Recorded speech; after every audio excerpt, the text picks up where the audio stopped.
nga seryoso nga public health problem sa Pilipinas. Ang prevalence sang dental caries sa mga permanent teeth ang nagapabilin nga mataas sa 90% throughout the years. About 92.4% sa mga Filipinos ang may tooth decay, kag 78% ang may gum disease o kon periodontal diseases, santo sa report nagikan sa DOH. Bisan pa nga ini ang preventable o kung matapna, ini nga balatian ang nag-apekto sa halos kada Filipino at one point or another sa iya nga pagpangabuhi. Ang pag-practice sang good oral kag dental hygiene kaangay lang sa paghalong kag pagtatap mo sa imo kaugalingon. Nagatap na ini sang bad breath, tooth decay, gum disease, resulta ang healthy nga baba. Ang healthy nga baba o kon mouth maayo nga indicator nga maayo man ang imo lawas. Gani halungan gid ang aton nga dental health.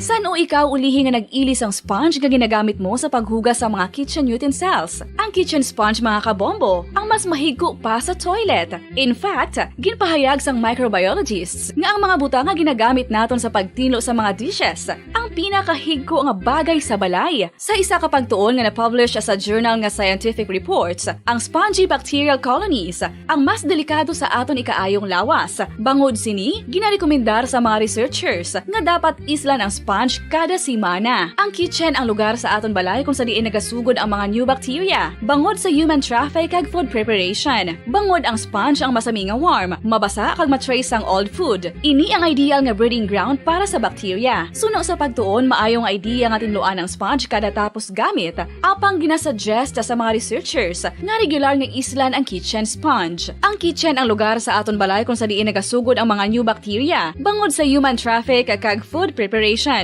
Bangod ang sponge ang masami nga warm, mabasa, kag may trace ang old food.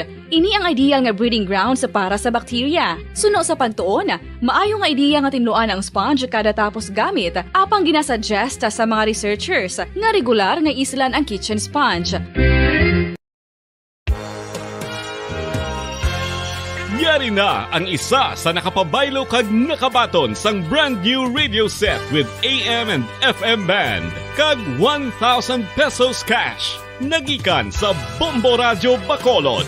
Ko si Anisito Delicano, taga Libertad Extension, Bacolod City. Nagpabaylo ko sang radyo nga ginatag sapon sang Action Radio kay nagaungot sa ilalang estasyon. Hindi ko kapamati sang iyasang bumbo, mga lapit naman sa katuig ni nga ginatag nila sa akon. Amo na mo lang ni ang imo nga mamatian ang Action Radio lang. Amo ini nga radyo ang ginapangatag nila. Gindala ko di sa bumbo kay pabayluan ko sang iyasang bumbo nga radyo nga wala sa ungot sa isa lang ka estasyon. Kag manami kay bag-o, kag wala guba, may suga pa. Kag ang 1,000 nga ginatag sang bumbo, mapasalamat gid ko kay may nagbakal na kusudan. Sing una ga vendors ko ti kay ginkakasama kami sa Libertad, di way nako kan sa balay na lang ang akon bata ang mga nagasuporta sa akon. Ay bakal ko bulong ko may ano ko may apo ko kag taas akon sugar.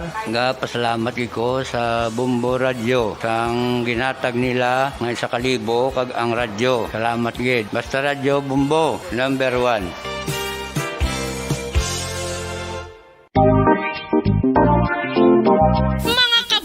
Nakahibalo-bala ka mo, naghampak na sa 3 million ang natapikan sang COVID-19 sa Pilipinas. Mataas sa gihapon ang active cases sa bugos nga pungsod. Kag 50 mil na ang mga nagtaliwan bangod sa sini nga virus. Hindi magkumpiyansa. Depensahi ang kaugalingon kag ang imo mahal sa kabuhi. Magpabakuna na batok sa COVID-19. Pahanumdom nagikan sa Bombo Radio Bacolod. Basta Radyo Bombo! Mga kabombo, madamo gid ang pagkaon apang ano bala. Ang dapat himuon kung may matabo sang suspected foodborne illnesses. Kung may matabo nga suspected foodborne illnesses, dapat i-preserve ang mga ebidensya. Kung may bahin sang suspected food nga nabilin, taguon ini. Putson sang maayo kag ibutang sa freezer. Magpabulong sa gilayon. Kung ang sintomas nagapadayon o kung nagalala, gilayon nga magkadto sa doktor agod magpakonsulta. Hindi man magkalipat nga i-report ang insidente sa local health department. Mga pamaagi para mangin matinlo kag safe ang aton mga pagkaon. Ipabilin nga matinlo ang palibot. Isiparar ang hilaw sa naluto ng mga pagkaon. Lutuon sang maayo ang mga pagkaon nga dapat lutuon. Taguon ang mga pagkaon sa safe nga temperature. Depende sa kinahanglan sang klase sang pagkaon. Maggamit sang safe nga tubig kag raw materials.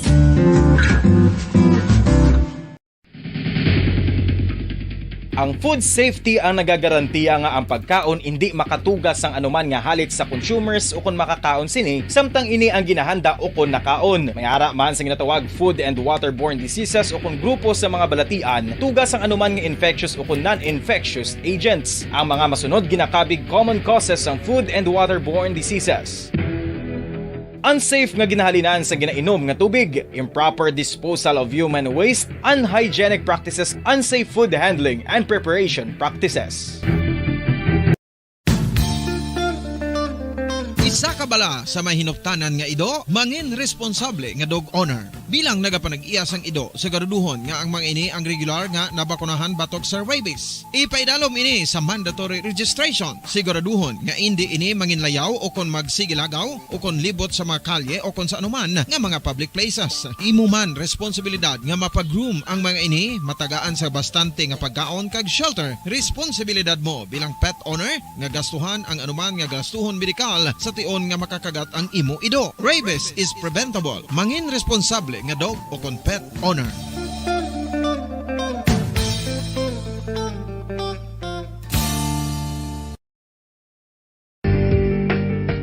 Kinahanglan mo bala nga mag-recharge? Hindi mo na kinahanglan nga magsalig pa sa caffeine. Bangod ang pag-power nap ang makapaboost sang memorya, cognitive skills, creativity, kag energy level. Ang power nap o kon cat nap ang pagtulog sang malipot nga oras kag may tinutuyo nga i-revitalize ang isa ka persona. Masami ini nga nagadugay sang 15 tubtob 20 ka minutos ginahimo kun udto o kun hapon. Santo sa pagtuon, mas mangin alerto ang isa ka persona kung maka-power nap ini. Nagapabuhin man ini sang stress kag nagapa-improve sang cognitive functioning. Isa ini kapamaagi agud nga ma-refresh ang utok sang tawo kung ginakapoy. Bagluwas diri, nagapanubo man ini sa risgo sang heart disease.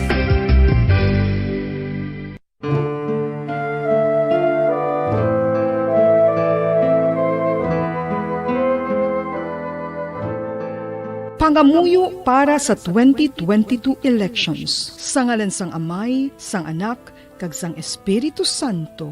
Amen. O Diyos nga amon Amay, sa amon paghandom para sa maabot nga 2022 elections, nagasalig kami sa imo saad nga ipadala mo sa amon ang mga lideres nga nagatuman sang imo mga sugo kag may kinaugali nga nasanto sa imo tagipusoon kag espiritu.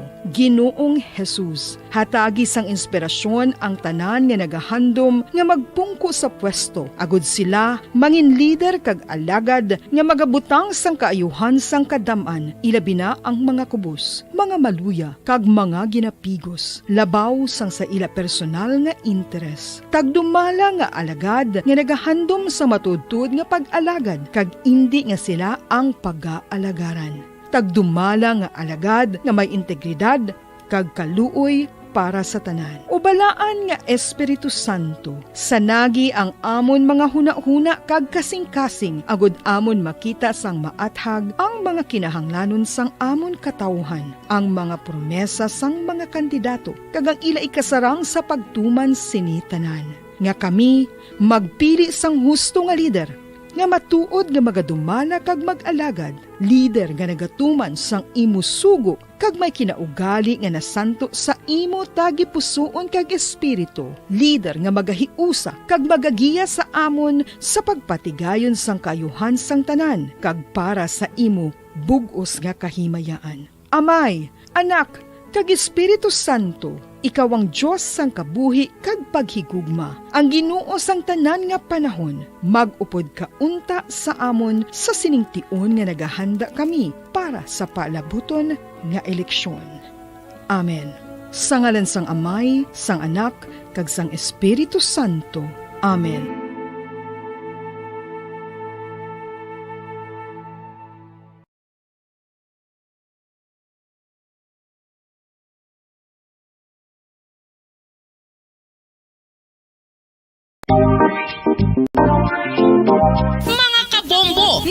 Hindi balubala ka mo. Naghampak na sa 3 million ang natapikan sang COVID-19 sa Pilipinas. Mataas sa gihapon ang active cases sa bugos nga pungsod. Kag 50 mil na ang mga nagtaliwan bangod sa sini nga virus. Hindi magkumpiyansa. Depensahi ang kaugalingon kag ang imo mahal sa kabuhi. Magpabakuna na batok sa COVID-19. Pahanumdom nagikan sa Bombo Radyo Bacolod. Basta Radyo Bombo!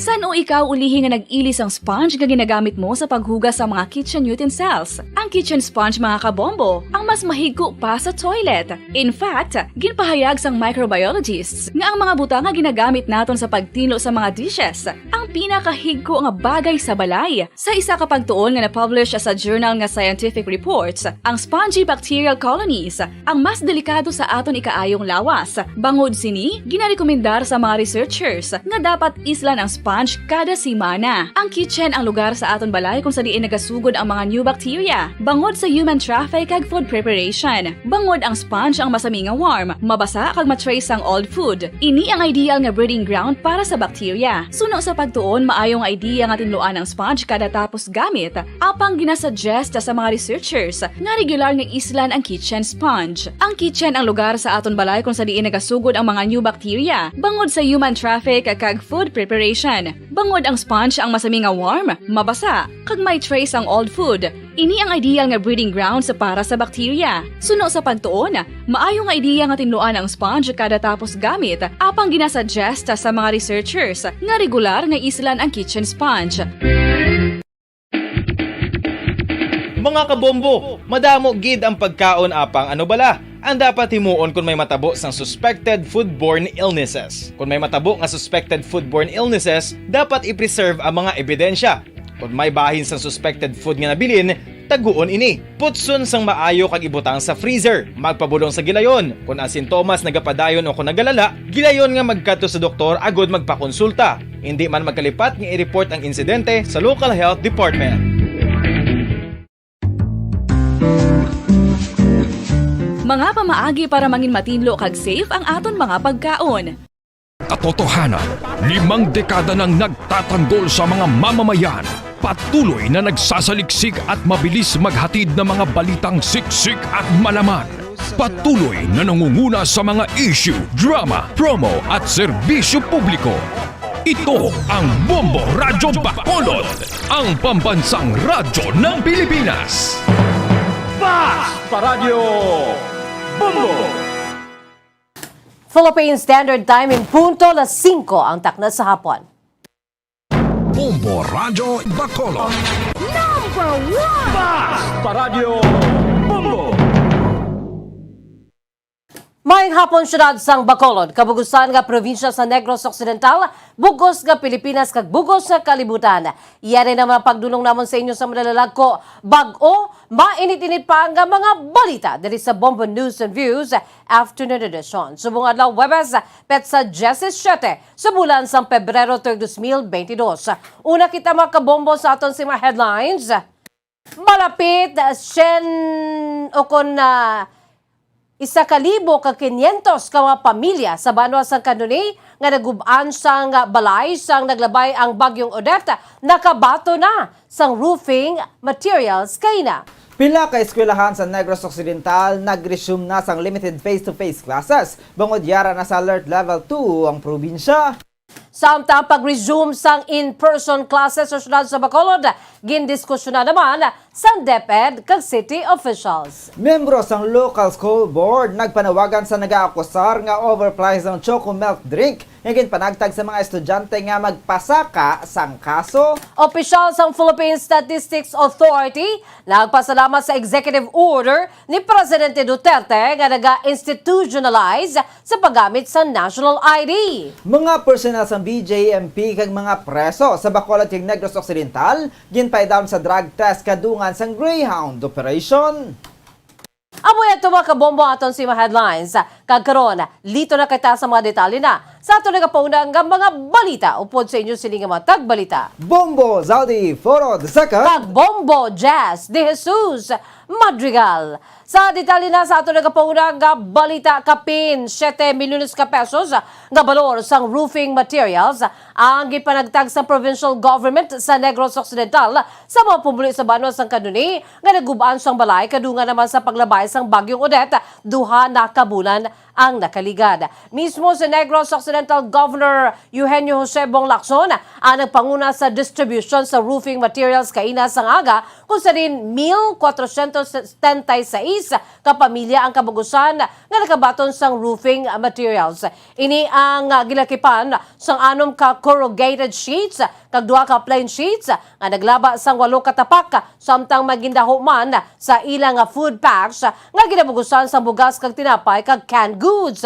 833 ka mga recipients ang nagtipon sa gym sang barangay West Poblacion agud nga magbaton sang materyales nga gilakipan sang 60 nagikan sa barangay Kabyaan, 292 sa barangay Kaningay, 252 sa barangay Gatuslao, kag 229 nagikan naman sa Poblacion West.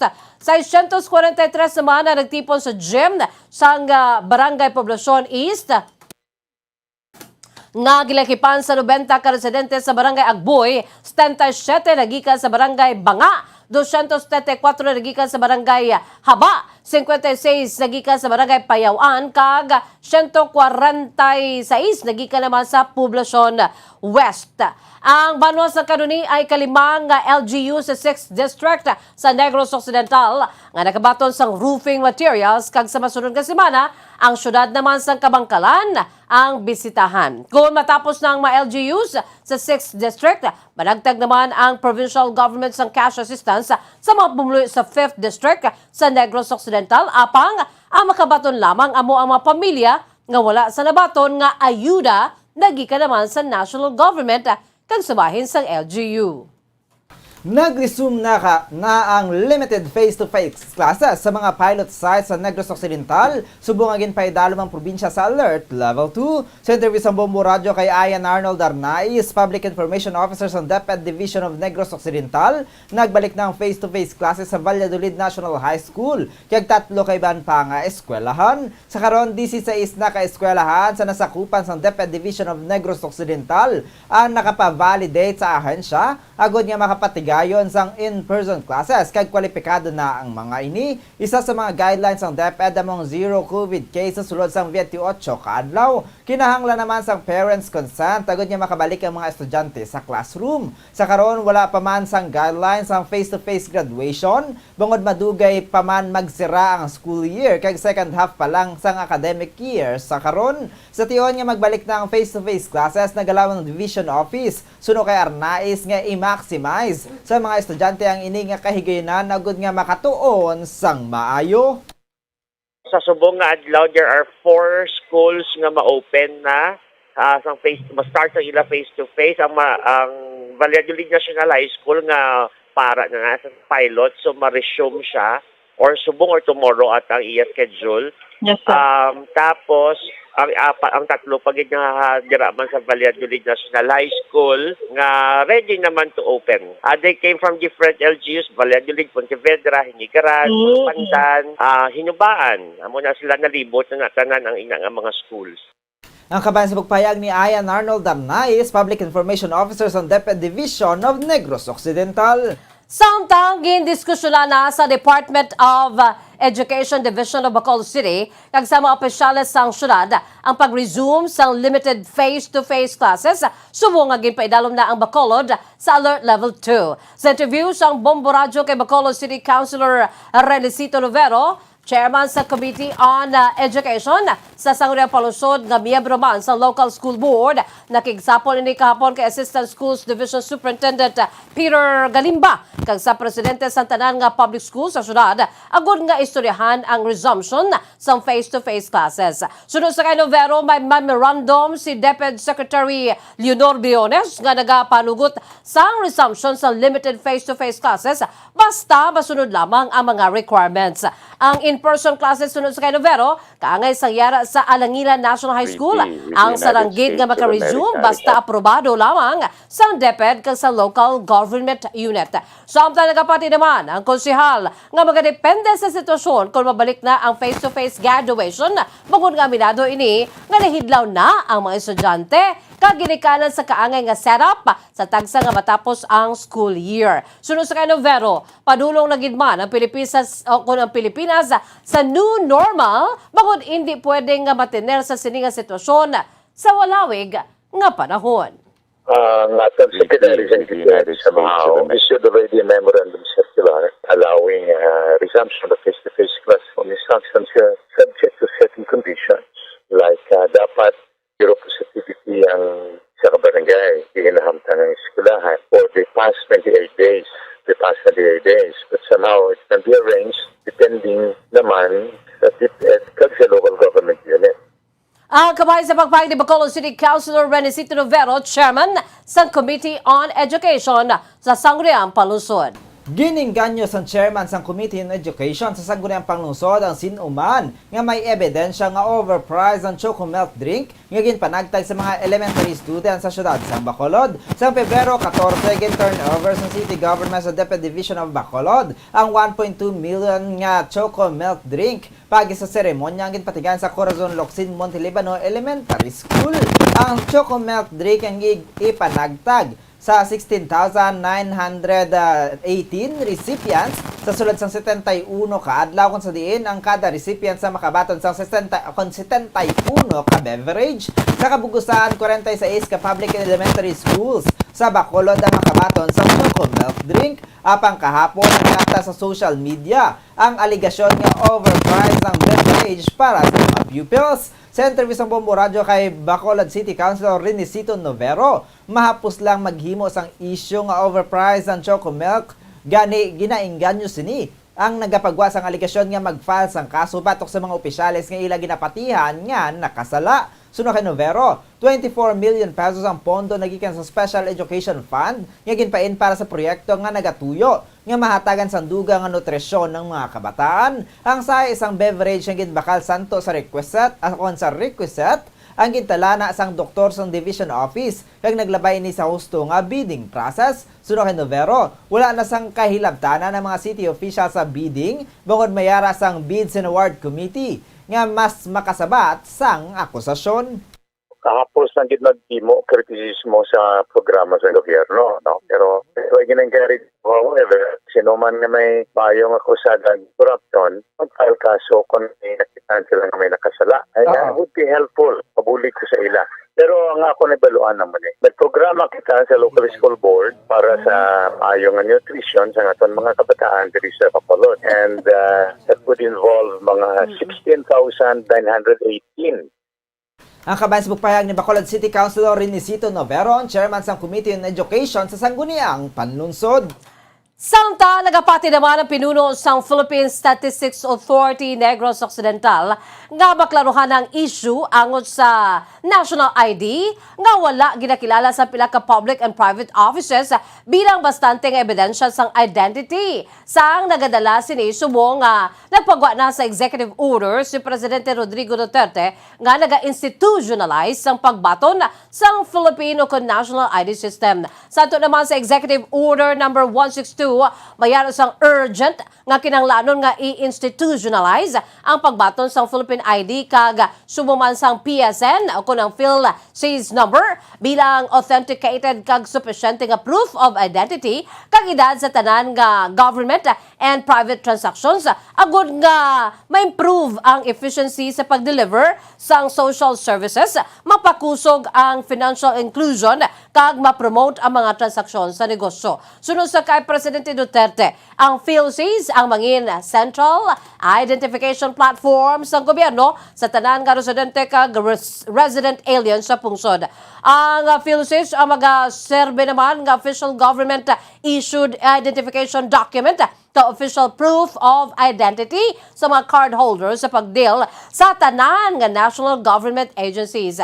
Ginbado naman ang PSA kang Department of Information and Communications Technology nga siguraduhon nga tanan nga information databases kang systems ang iga-develop sa government entities ang mangin synchronize agud nga ma-facilitate ang government initiated identification systems. Sa interview naman sa Bombo Radyo sa kay Luis Gonzales, ang executive o konsabayan sang EO sang presidente ang clarification nga hindi nga ID ang National ID bilang suporta sa Ease of Doing Business Act. Tinutuyo sa National ID sunod sa kay Gonzales nga hindi na magpangita pa sa iban nga ID kung nagapresentar na ang nagatransaksyon sa Philippine ID. Apang wala naman sini gina-suspend o kung gina-supersede o kung ginabusla ng ID sa iban nga ahensya sa gobyerno o kung driver's license.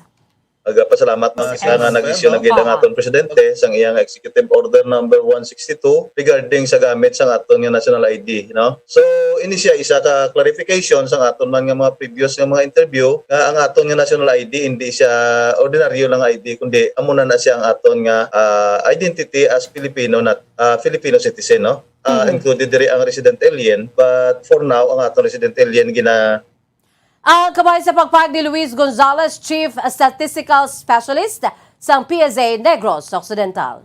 Negatibo sa illegal substance ang kalabanan nga personal sa Bureau of Jail Management and Penology o BJMP kag mga inmates sa detention facility sa ahensya sa Bacolod kag Negros Occidental. Una diri nagpatigay ng mga personal sa Bureau of Jail Management and Penology o BJMP sa Greyhound operation sa 3 ka detention facility sa ahensya, probinsya nga gindugangan o kung gindunganan man sang drug test sa mga personnel kag mga preso. Ang detention facility sa ginpatigayunan sang operasyon ang ginalakipan sang Metro Bacolod District Jail Special Intensive Care Area sa Barangay Singkang Airport, Negros Occidental kag Negros Occidental District Jail kag NODJ Annex sa MBDJ. 135 nagikan sa 671 ka inmates ang ginpaidam sa drug test o kon katumbas sang 20% sang kabilugan nga populasyon, samtang 33 naman nagikan sa 44 ka BJMP personnel ang negative sa illegal o kon illegal drugs. Negative man sa droga ang 48 ka inmates kag 14 ka BJMP personnel sa NODJ Annex, samtang wala sang drug test sa NODJ kundi Greyhound operation lamang. Madumduman nga sang Martes na Greyhound man sa MBDJ Special Intensive Care Area kung sa din pila ka chargers ang nakumpiskar apang wala sang cellphone, may mga lata, kahoy kag improvised weapons. Samtang nalakip ang duha ka mga minor de edad sa 3 ka mga nagkaladakpan sa bypass operation na gipanigayon sa Bacolod Police Station 2 sa Purok, Cagaykay, Barangay 2 diri sa syudad sa Bacolod. Sa interview sang Bombo Radyo kay Police Captain Paul Vincent Pendon, ang station commander sa Bacolod Police Station 2, ginkilala ang subject person sa kay Jigger Brito, 39 anyos, residente sa Purok 7 sa may Barangay Villamonte diri syudad sa Bacolod, kag street level individual. Nadakpan man ang duha ka mga 15 anyos nga lalaki nga mga kabataan man kag hinablos sa mga unan na nga nagladakpan sa bypass operation. Sunod sa kay Pendon, ginagamit ni Brito ang mga minor de edad bilang runner nga amo ang nagadala kag nagakuha sang bayad sa mga pumuluyo kag parokyano. Nakuha sa ilang possession ang kapinlima ka gramo sa illegal nga druga nga may estimated market value nga 34,000 pesos. Sa karon yara na ang mga ini sa kustudiya sa Bacolod Police Station 2. February 16, 2022, around 8:16 sang kagabi, no? Diri sa may Purok, Cagaykay, Barangay 2, Bacolod City, nakapatigayon kita sang isa ka bypass operation batok sa 3 ka suspitsado naton kung sa diin ang duwasin ni minor, no? Ang aton subject diri sa operasyon naton mo ni si Jigger Brito E. Villanueva.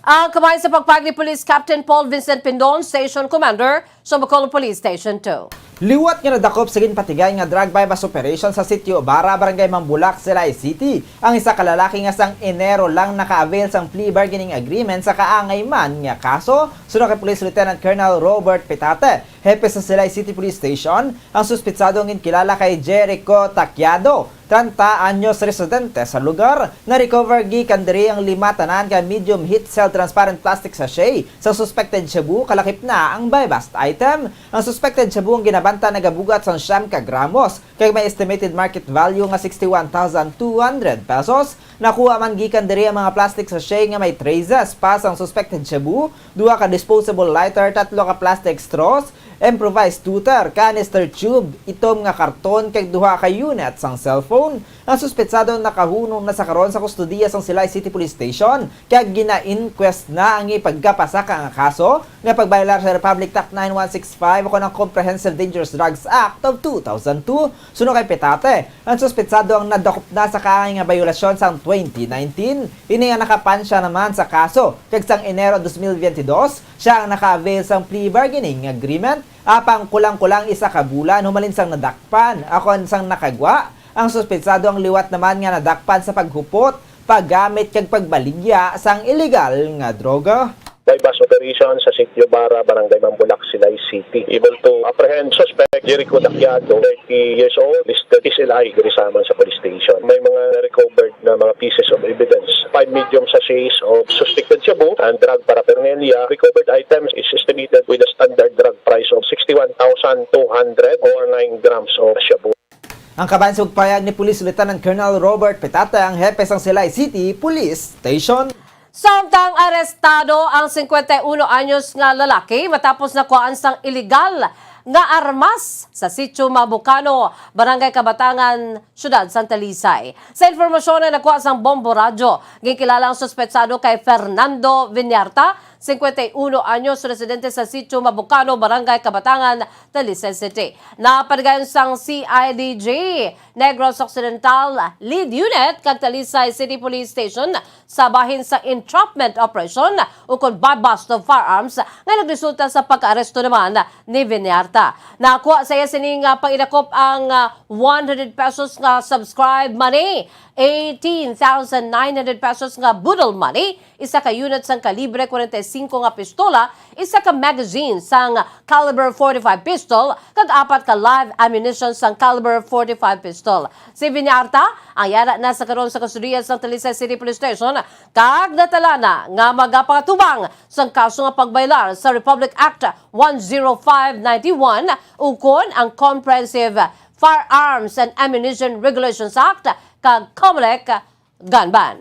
Kag sa ito na katapusan nga balita, kadto naman kita sa pungsod the United Kingdom. Natapos na sa 1 ka out-of-court settlements ang sexual assault case ng pasaka ni Virginia Gifford bato kay Prince Andrew, Duke of York. Suno kay Bombo Radio International Correspondent Ramil Isugon, direkta sa United Kingdom. Ginpayag sini nga nagpasaka sang kaso si Giffrey batok sa Duke of York. Bangod sa aligasyon nga siya ang ginmolestya sang makatatlo ka beses ang ini ang nagaedad 17 anyos pa lamang o kon 20 ka tuig na ang nakaligad. Inengin panginwala naman ni Prince Andrew. Suno kay Isugon, sa karon nahisugtan sang 2 ka partido nga maghatag sang sulat kay US Judge Louis Kaplan nga mayara sila sang settlement in principle kung sa diin magapal sang stipulated dismissal ang 2 ka partido kung mabato na ni Giffrey ang kwarta nga wala naman gin-disclose kon pila. Kinahanglan man nga maghatag sa nakaigo nga donasyon si Prince Andrew sa charity ni Giffrey bilang suporta sa kinamatarong sang biktima. Ang out-of-court settlement ang nagapatimaan man nga hindi mag-ako sang responsibilidad si Prince Andrew tuhoy sa mga claims ni Giffrey. Suno kay Isugon, nagpledge si Prince Andrew bilang pagpakita sang paghinulsol sa koneksyon ni kay convicted sexual offender Jeffrey Epstein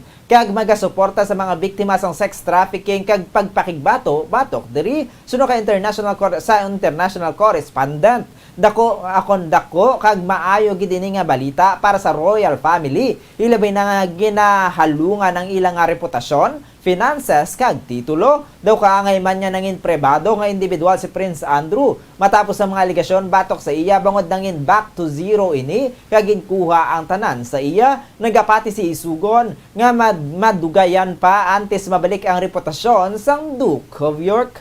nagsumiter ang both parties, meaning ang abogado ni Ms. Jeffrey kag abogado ni Prince Andrew nagilusugod nga maghatag sang sulat submit nila sa korte kay US Judge Lewis Kaplan nga may settlement sila in principle. So meaning Bumbuan, the parties will file a stipulated dismissal upon sa pag-receive ni Ms. Jeffrey sang ini financial nga igahata. Subong wala pa ina, no? Ang kabayan sa pagpahayag ni Bombo International Correspondent Ramil Isugon, direkta sa United Kingdom. Philippine Standard Time, 22 minutos na nakalipas sa takna ng alas 5 sa hapon mga kabombo. Kamuyan to ang mga kaundahan sa ato nagapanguna, mainit nga mga balita sa Bombo News and Views Afternoon Edition. Antes kita magtakop aton anay panumbalikan aton sining headlines, malapit 1,500 kapamilya sa Banwa sang Candoni nga naguban sa balay sa naglabay ang bagyong Odette, nakabaton sang roofing materials kaina. Pila ka eskwelahan sa Negros Occidental nag-resume na sang limited face-to-face classes. Bangod sa alert level 2 ang probinsya. Samtang pag-resume sang in-person classes sa syudad sa Bacolod, gindesisyon na naman sa DepEd kang city officials. Miyembro sang local school board nagpanawagan sa nag-aakusar nga overpriced ang choco-milk drink ngil panagtag sa mga estudyante nga magpasaka sang kaso. Samtang opisyal naman sa Philippine Statistics Authority, nagpasalamat sa executive order ni Presidente Duterte nga naga-institutionalize sa paggamit sa national ID. Mga personnel sang BJMP kag mga priso sa Bacolod kag Negros Occidental ginpaidalom sa drug test kadungan sang Greyhound operation. Kagabuhay ito mga kabombo ang pagdulong namon sa inyo sa madalalag ko bago, mainit-init pa ang mga balita dali sa Bombo News and Views Afternoon Edition. Subong adlaw, Huwebes Petsa 17 sa bulan sang Pebrero 2022. By the way, standby na kamo sa masunod nga programa, ang Bombo Reports Afternoon Edition, upo naman sa kay Bombo Dennis Rubica. Kag sa gihapon, ini ang inyong mga tagbalita. Bombo Zaudi Foro II. Kag Bombo Jazz de Jesus Madrigal. Para sa pambansang radyo ng Pilipinas, consistent overall, number 1 sa Bacolod, Basta Radyo Bombo! Sabay naman sa aton siningan news analysis, naging padala sa aton maungkon nga tagpalamati. Pagkabasaw naman ni Bombo Daniel Lecciones, ang aton siningan news analysis may tigulo, SRA. Naanad na lang ang gobyerno sa importasyon sa tagsa nga may pagsaka sa presyo sang produkto naton. Imbis ang mangunguma buligan agud makabangon, gobyerno pa ang mangin instrumento agud sila ang patyon.